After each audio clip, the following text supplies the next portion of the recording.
and flexible. And you can imagine a sort of bus in a third world country with people hanging off the side. I was one of those kids holding on for dear life as I traveled through Amman in Jordan. And what I noticed was how stark that contrast was from growing up in the Pasadena area, is that there weren't really the opportunities, or it didn't seem approachable in the same way. And granted, when I had my first job, working at the YMCA folding towels, there was more of a necessity because I didn't have a car. I was using public transit. But once I had adopted a private car, all of those modes of transit and opportunities fell wayside to the more reliable vehicle that I had. And I think that kind of presents one of the largest challenges within Los Angeles, is that we, adopt a private vehicle, and I would say the large majority of us experience Los Angeles through that lens. And I think for me, I had always been interested in how cities approach adoption of technology, and how, Los Angeles, as much of a leader as it is, felt like it was so far behind in introducing new modes of transit and making it more functional or easy for people to approach these solutions. So that led me to an opportunity to join LA Mayor Eric Garcetti's office as an entrepreneur in residence, to help the city try to understand what are ways that the city can be more dynamic and responsive to the rapid pace of innovation that we're experiencing in transportation. And I'll share just a quick story to kind of illuminate what that really means. I'm sure you all can recall the headlines of articles saying, this new scooter company, Bird, is dropping its scooters all across the city. And then shortly thereafter, the city responds with regulation and says, the city's removed all the Bird scooters, and now they're not available to you anymore after public adoption to that new mode of transit. And then we saw the scooters are back, but they're regulated in these ways, and these are the restrictions on how to use them. And that's kind of the process that a city has to respond with, is that it's not proactive, it's not designed to be. It's reacting to enterprise and private companies' interests to build on top of free right-of-way and public infrastructure. And what we're realizing is the pace of innovation within transportation right now is kind of coalescing around energy density, the capability of batteries to support new modes of transit, computing power. All these new innovations are leading us to solutions that can impact the way we move people and goods in cities. However, cities are not able to respond in that way. And that's where Urban Movement Labs really comes in, is as a facilitator and organization that stands in between the private sector, communities, and the cities to augment the governing capacity of a city to accelerate the process by which transportation and innovation in transportation can occur. So some of the ways that we do this are actually first by defining what are the needs of the community. Oftentimes these types of solutions are developed around business models and the opportunity for a business to capitalize on a potential mode of transit like a scooter. But rarely do they take in the input of the community. And what we do is we help do the research and the development to understand and identify what those challenges are and how can the city be more involved in identifying the technology that's available to address those needs. We are a facilitator and guide for collaboration. We bring together the city, the community, and the private sector to facilitate the discussion and collaboration that's required in order for them to understand each other's needs and develop solutions that are more impactful. And we deliver on those outcomes by building programs and pilots that enable the testing and deployment of the technology in real world applications.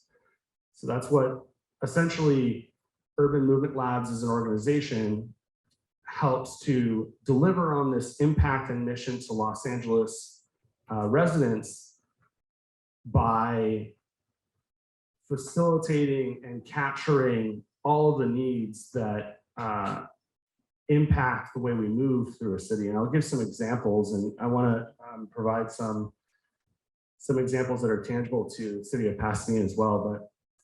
But for instance, in the city of Pasadena, we've seen significant demand for fire response and the application of technology with regard to how we fight fires, how we identify fires, how we can reduce the risk in some of the communities that only have one egress and entrance into a neighborhood.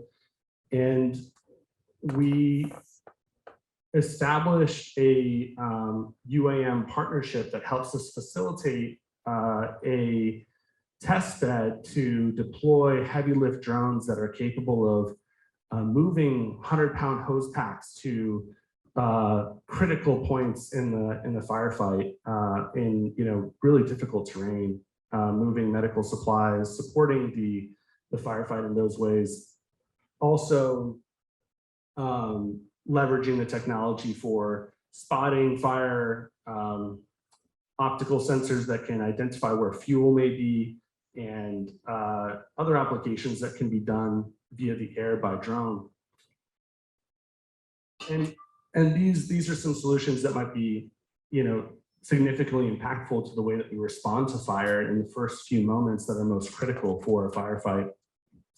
And then another example would be digitizing cities. So we're exploring ways to work with the city of Pasadena currently to digitize the curb, use sensors on the roadside that help produce predictive analysis and data on intersections that mitigate the fatalities that we experience at some of the most dangerous intersections by both vehicles and vulnerable road users. Most intersections don't permit the time needed to cross a crosswalk, and this is one way of dealing with the dynamics of an intersection, the speed of the vehicles, the evasive maneuvers that may occur, and identifying those issues before we see fatalities. So we can do this almost like Minority Report in a very predictive way, looking at near misses that may have occurred, may have resulted in a fatality, but didn't actually, the two vehicles or the vehicle and pedestrian didn't collide. So those are some examples of how we deliver on those things in Los Angeles. And one of the things that I think is most important to capture in this talk today is the understanding what transportation innovation really means. It's the negotiation of space. It's developing new policy and responding to markets in the technology that's being developed, which I sort of encompassed in explaining how we're at kind of a trajectory at the moment that brings us to rapid pace of change in transportation. So yeah, Urban Movement Lab has had a significant impact, but I feel we have a lot more work to do. We are a young organization that has been in existence since 2019, first in the mayor's office and then spinning out independently as a nonprofit organization shortly thereafter. And we've done some great work to this date that has been extremely effective in validating a model in which a nonprofit independent organization can augment the city's capacity and provide expertise within the city to address these needs. But, especially considering LA 28, the Olympics, other significant outcomes that will impact Los Angeles transportation, there's quite a bit more work that we can do to, deliver on results for the community. That's really what I wanted to share with you all today. I appreciate you all being here and want to turn it into, I think given the room, we can have a more open conversation and switch to dialogue and go into Q&A. Okay, great. And we also have people online. So we also have people online who can put their questions into the Q&A panel at the bottom center of your screen. John, you want to lead us off here? Sure, thanks, Christy. First, sorry, get away from the speaker. Does anybody have a question? Thanks for the presentation. What are some of the technologies that you're seeing? Is it in battery technology? Is it in sensor technology that are going to make some of the biggest impacts for the work you're doing? I would say it's both. Battery technology and energy density, including hydrogen, dramatically increase the potential for other modes of transit that can be both additive to the options that we see in a city, which is how we create more availability and reliability for point A to B transit options for any person in the Los Angeles area. So the more of those options that we can make available without having a significant environmental impact is pretty drastic. So I think this is going to be an area where propulsion systems are going to change the way we think about movement quite a bit, and you've already started to see that occurring. An example that's been prevalent for us is urban air mobility, which is essentially what the media likes to call flying taxis. But our perspective is that it's an additional mode of air travel that allows for connectivity without adding to the congestion that we already experience on the roadside.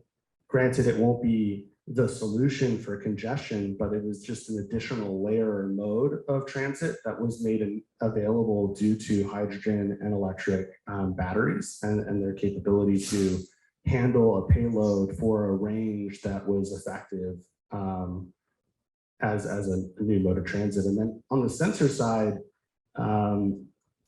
our cities are increasingly becoming more intelligent, and our intersections are becoming more intelligent. We're working on signal lane priority to give buses and trucks and emergency vehicles various different types of right of way to allow more movement and less idling at an intersection.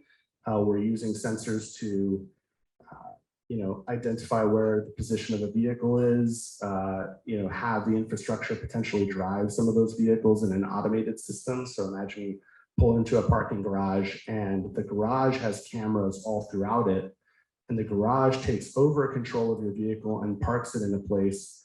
What happens when you do that is you make every parking space a handicap parking space, because anyone can pull up to the front of the garage and they have access directly to the door. And you can increase the capacity of the garage by 30% because there's no driver, so you can move the cars much closer together. So there's a number of different ways in which you can see sensing and data capture to be really effective in the way we think about movement and automation, safety, all of those different components. And Francis, thanks for the talk, and I've got several questions, so I'm trying to think of what would be a logical order. You said that this organization started with Mayor Garcetti back in 2019, I guess with a mandate to improve traffic conditions. Is that more or less correct? To make the city more responsive to transportation innovation. Okay, transportation innovation. So in a way to make what we have, the roadways and all that, a little bit more efficient. Correct. Yeah, it's adding new modes of transit. It's sometimes sensing. It's sometimes data analysis. It's a little bit of all of those things. Okay, and now that you've converted to a nonprofit organization, you're not as susceptible to change in leadership at the mayor's office, since obviously Garcetti is no longer going to be the mayor, and there's an election coming up, and I don't know what the candidate's position is when it comes to transportation innovation and Yeah. those problems. It's a great question and something we think about quite often. We have a great relationship with the city of Los Angeles. All of our work conducted today is actually directly with LADOT, LAWA, the Los Angeles World Airports, POLA, the Port of Los Angeles, Metro, and other agencies. We work directly with them as a trusted third space. They rely on us to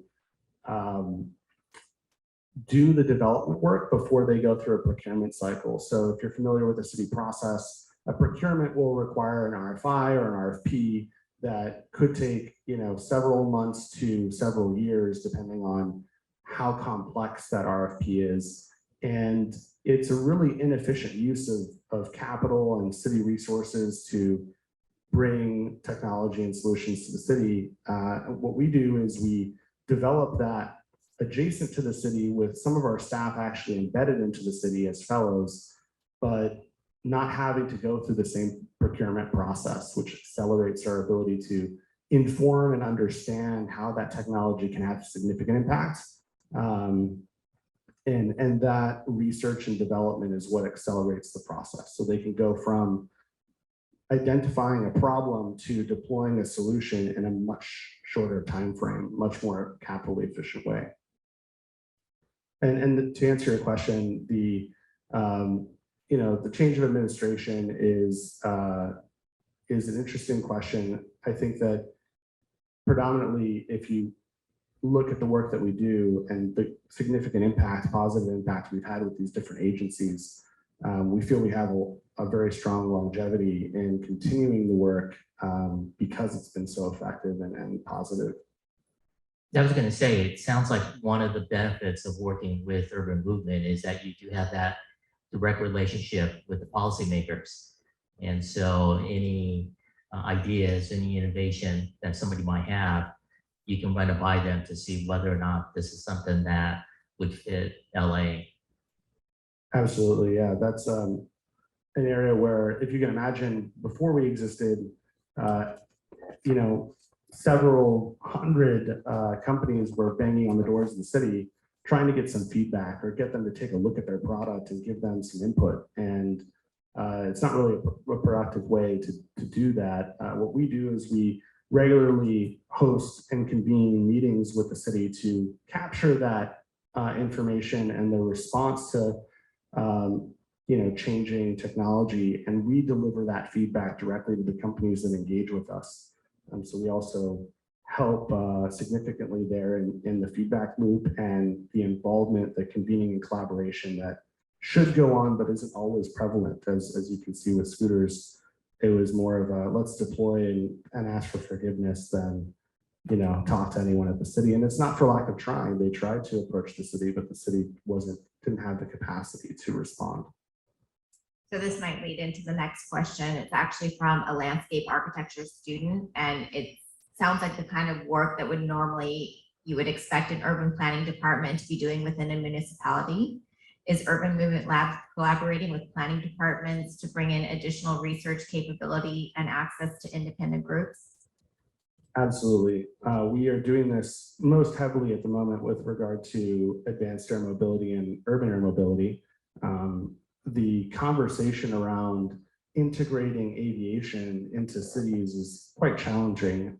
The FAA has essentially decided that they would prefer, as opposed to the current system, which is a centrally managed solution by the FAA and air traffic control, they're opting for a decentralized solution that is managed by the operators themselves in their geographies and in coordination with the city.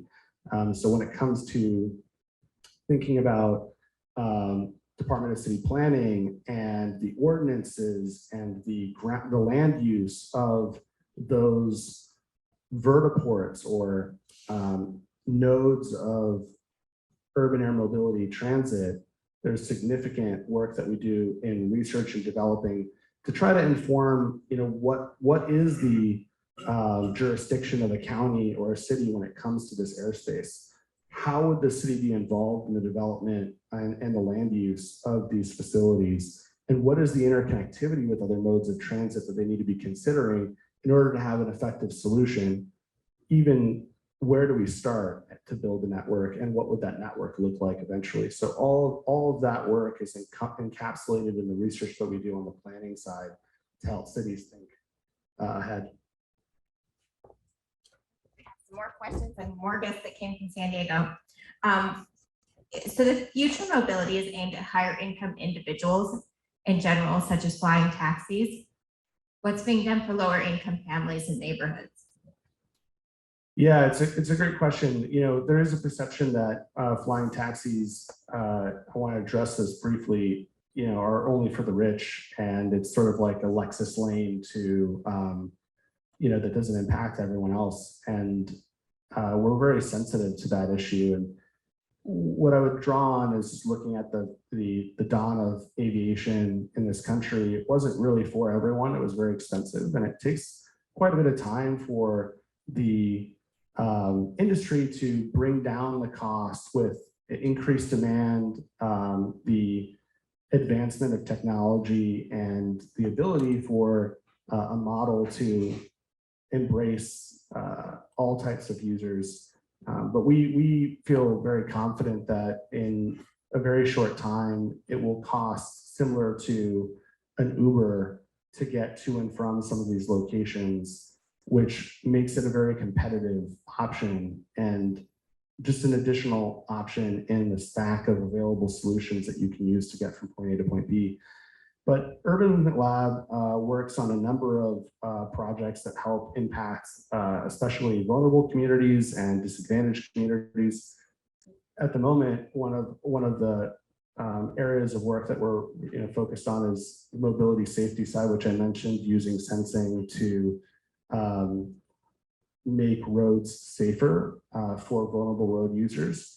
The other example is electrification. So in communities that have long been redlined, essentially cut out of the transportation system, the EV infrastructure is following a similar process where there isn't as much demand, and therefore electric charging stations aren't being placed in those areas. So what we're doing right now is looking at a way to change the way multifamily dwellings consider using curb space to make a charging space available in partnership with the city at every quarter mile in some of these areas, so that those communities can see themselves adopting an EV and knowing that the infrastructure is there for them to be able to charge, because not all of them have access to a private parking garage and the ability to install a charger at home.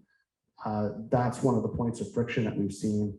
There are a number of different issues that even in shared mobility that we've deployed a project with Motion Car Share and Hyundai in Los Angeles to enable rentals of vehicles for the cost of a scooter that have universal parking permits to park anywhere in a city street side parking spot or structure. And those types of programs are really informative in understanding how we can add to this mobility fabric and the connectivity of those mobility hubs in areas that are disadvantaged. And I would also add that, going back to the urban air mobility side, we're pushing for locating some of these facilities in areas that actually directly benefit some of those communities. What's different about urban air mobility is that in aviation, traditionally, you would want to be as far from an airport as possible because of the environmental impact and the noise. Urban air mobility is mostly silent. It's indiscernible against the decibels you would experience in an urban center, urban core, and it has no environmental impact. So it's actually advantageous to be located nearby them, and there's a benefit of having the community involved from a workforce development perspective and economic perspective, connected to that new mode of transit that is finally branching to some of these areas that have been long disconnected for the most part. that leads into the next question. We talked about vulnerable communities. This question from online comes specifically around served communities that miss out on technological advancements and improvements. They're typically African American and Hispanic communities. And are there dedicated programs for these communities? Or is it more of a holistic? We do take more of a holistic approach. So we try to, in all the work that we do, make the considerations and involve the community organizations that represent those communities to be involved early on in the development of the technology and the solutions that we help the city navigate. So it's encompassed in everything we do: equity, sustainability, economic empowerment, equal access. All those impact goals are encompassed, and values are encompassed in all the work that we do and all the projects we deliver. I'd like to follow up with a question that's related to urban movement labs, and that is, if one of us here in the audience has an idea, we can approach you to vet that idea. Is that more or less what urban movement does? And it sounds like it's not really like an accelerator or an incubator type of program where you try to accelerate or help them with their business model, but to maybe help vet their business model as far as policymakers are concerned, and whether or not it would be a good fit for the city. Yeah, we would be more than happy to. Feel free to reach out to me. My email is francis@urbanmovementlabs.com, and we'd be happy to work with anyone that has some ideas. But typically what we see are two different approaches. Sometimes we'll be approached by a large organization that has an IP or technology that they want to see repurposed or think that could be effective as a solution for transportation issues. And we help identify where they can be plugged into some various challenges within the city. And the inverse would be a partner that is, has a very specific use case and solution that they really would like to see deployed in a real world environment, but haven't had the means or opportunity to do so. And so we help facilitate that work. Got a question over here. So you're mentioning like data analysis and everything like that. With all the changes coming in with privacy with like iOS 14.5 and beyond, and everyone's locking down first-party data, do you find that it's a challenge to actually like grow individualistic data maps and everything, especially if the new technology comes out? People may be opting out of sharing how they use that transportation technology, so you can really only get like a big picture from like the city's like analysis of traffic flow and everything. Do you find that's a challenge, and do you have any sort of solutions and way around that you capture important data like that? Yeah, it's a good question. I think privacy has always been a prevalent issue when it comes to trying to capture any sort of data and leverage it for, improving a system.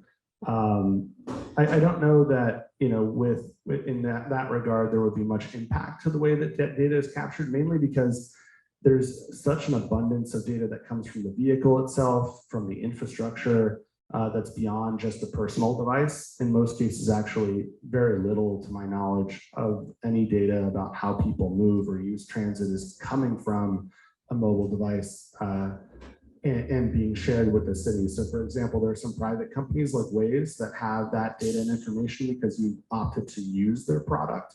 But it's not necessarily shared with in a public way or in an open source way for other companies to leverage and use. So the city has some pretty strict policies on privacy protection, and every one of these companies will contribute its data in compliance with those policies to MDS, a open source platform that the city uses to capture all this data and make it available to the city to respond.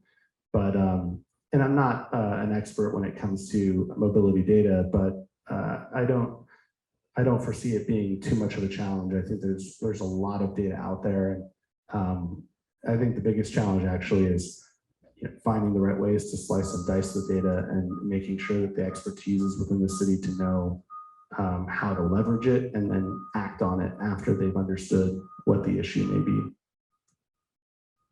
here in Pasadena, I think the city has been actually very proactive in trying out some of these new business models. I remember seeing a bike share program. I'm not so sure if it's still around anymore.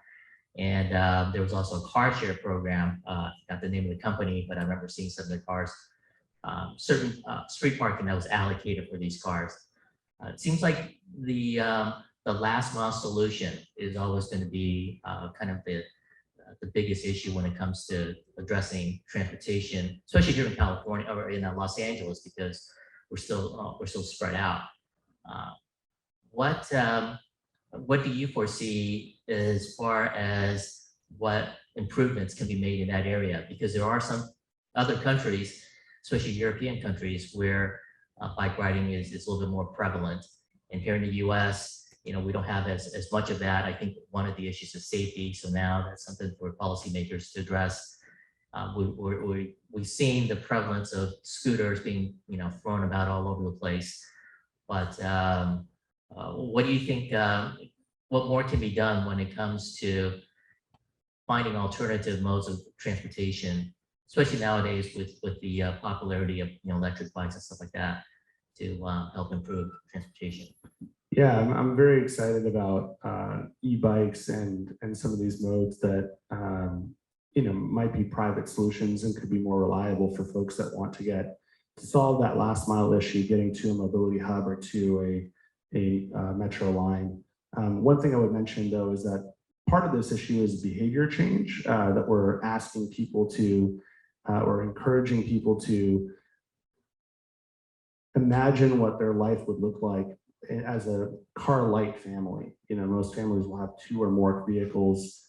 What would it look like if they only had one? And in that behavior change process, you might actually see that there are a lot of solutions that are available to address this issue. So for example, in Los Angeles, Metro has the Metro Micro solution, which is a shuttle bus that you can use for $1 per ride to go to and from any point within a 3-mile radius. This sort of addresses a first last mile issue.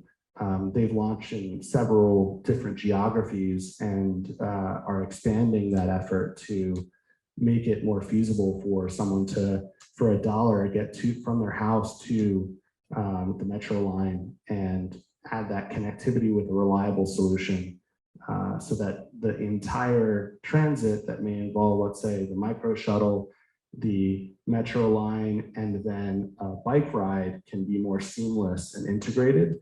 I think that also on the integration side, there's a wayfinding element. So navigating that system and understanding what are the available options so that you can negotiate those different modes and prices will come from more connectivity and integration across the different technologies. So bridging the gap between micro, the metro line, and let's say a bike share service that might be there, making sure that there is a bike available for that particular ride. All that connectivity involved is an opportunity for us to integrate the mobility and address the first last mile issue. But it is probably the most significant issue in Los Angeles, just given the fact that you can't walk out your doorstep and expect there to be a transit solution today, which is very different from, let's say, Manhattan. So. Before I wrap this up, QA, just want to make sure that if there's any other questions from the audience, and I don't see any hands, so. We do online. Oh, we do? Yeah. Okay, great. So with regards to kind of identifying those opportunities, is it possible to utilize any metrics to identify patterns and gaps in public transportation availability? For example, routes within the city where people are currently forced to rely on personal vehicles for lack of adequate bus routes? Yeah, that's exactly actually how this work is conducted. So we inform an awareness and understanding of where the greatest issues are by looking at transportation demand and what those types of trips are. So let's say someone is making a shopping trip more frequently, or there are certain business centers that people are leaving the business center to go get lunch during the day. All of these different types of trips we analyze to try and understand how can we solve for the greater use cases in a transit system that can provide the largest amount of capability for the masses. And all of that happens through the analysis of data and measurement prior to. Great. And then what type of researchers do you have on staff? We have an extremely capable team of urbanists, engineers, product developers, and builders. We will lean on the city and our partners in some cases to expand our capabilities when it comes to research and analysis. And we'll also bring in contracted professionals that can help with those individual projects and the nuances that may be presented in each of those issues. One last question for you. And this is to follow up on what you were talking about earlier when it comes to air mobility and drones and things like that. I think we've all ran into situations where we've seen a increase in Amazon delivery trucks, FedEx, UPS, and sometimes double park because they have to make a delivery in a place where it's just high traffic and difficult to find parking spaces. There's been some talk about the alternative, which is things like food delivery, drug delivery, whatever, via drones. What do you think? How is that progressing? I think it'll be some time before we see food delivery, used at scale with drones. But the issue that you brought up actually is a significant one in which I don't know the exact data, but I think several $1 million is spent by each of these delivery companies per day in the country over double parking citations. And it's a big problem for them and for the cities, and there hasn't been a really great solution for delivery when it comes to that in the urban core. So I think what we're more likely to see as a transition from large delivery trucks entering an area is micro facilities in the urban core that can then facilitate e-cargo bikes and other smaller modes of delivery that can handle that last mile from a small hub in the urban core.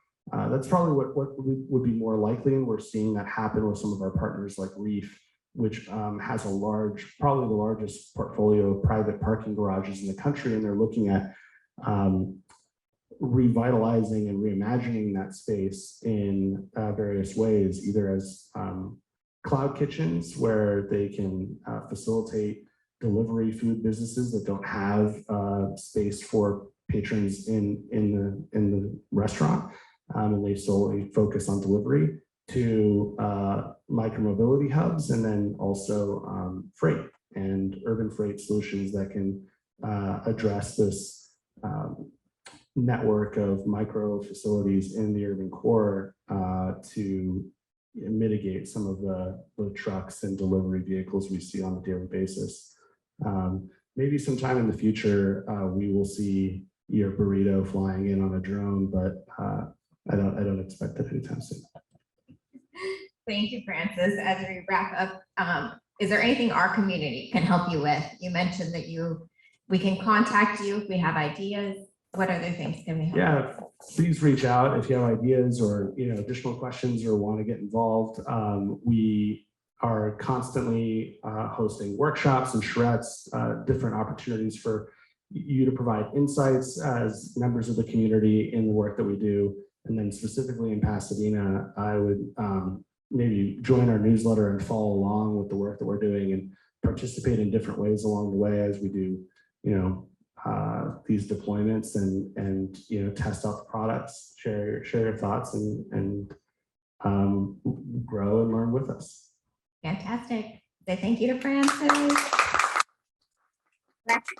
Photo of you. I'm going to turn off the recording and the LinkedIn Live, and then we'll have you step down here. If the rest of you who are in the back of the room can come and sit up here so we can take a photo, that would be great.